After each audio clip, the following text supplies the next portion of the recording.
Leo Vance married me to piss off my sister. After the wedding, he found a million little ways to get under my skin. No fricat dinner, no blanket at bedtime, and I had to report my every move like I was on parole. I was miserable, but too much of a coward to fight back. Until one night, I accidentally overheard him on the phone with my sister Chloe. He was practically screaming, "Your sister's a block of wood, a beautiful, infuriating block of wood. Come on, a block of wood should have caught fire by now. I've tried everything. Fine, the Westgate development deal is yours. Just figure out a way to get your sister to jump my bones tonight." I just stood there. Huh? It had all started when my sister, Chloe, bailed on her own wedding. It was spectacular. A full minus blown Hollywood minus style runaway bride situation, leaving the groom standing alone at the altar. In front of the grand ballroom, guests whispered behind their champagne flutes. Backstage, my father was turning purple, jabbing a finger at Chloe. "Are you getting married or not?" Not. Chloe's voice echoed sharp and final. My dad clutched his chest, looking like he was about to have a heart attack. He fumbled for his nitroglycerin pills, stuffing them into his mouth. I peeked through the curtain. Leo Vance stood on the stage, a vision in a custom white tux with a settled damask pattern. He stood with his hands clasped behind his back, facing 100 tables of the East Coast's elite with a look of pure, unadulterated boredom. If this wedding didn't happen, the Vance family's reputation would be toast. The ceremony was supposed to have started an hour ago. Chloe, completely unfazed, was already taking off her makeup.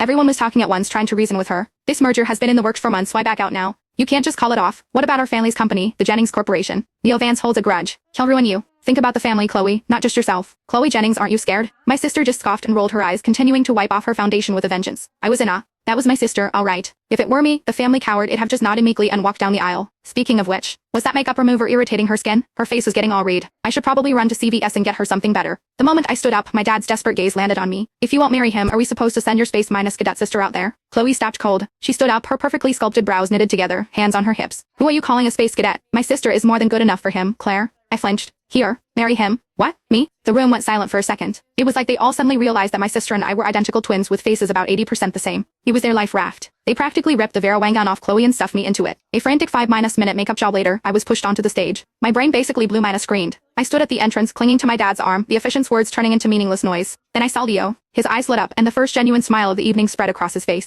A collective sigh of relief went through the crowd. The efficient, bless his heart, stumbled through the rest of the ceremony. Leo took my hand from my father's, his lips curling into a smirk. During the ring exchange, he pressed a kiss to the back of my hand with an almost religious fervor. I snatched my hand back like it'd been burned. This was so weird. I was a walking, talking mannequin for the rest of the wedding. Finally, I was bundled into Leo's car, headed for our new home. I sat there, stiff as a board, my sister's promise echoing in my head, "Don't worry, Claire minus bear, I'll come rescue you." Would she though? I wondered, feeling small, pathetic, and utterly helpless. The man beside me shifted, moving a little closer. I jumped, sitting ramrod straight. Leo chuckled. "You seem terrified of me." Well, duh. The guy had a reputation. Ruthless, unpredictable, mercurial. That's why our family sent Chloe, the firecracker, to handle the merger. Chloe and I were twins, born 10 minutes apart, but it felt like she'd absorbed all the guts and brains in the womb, leaving me with, she was always the one leading the charge while I cheered from the sidelines. Chloe wouldn't be afraid of Leo Vance.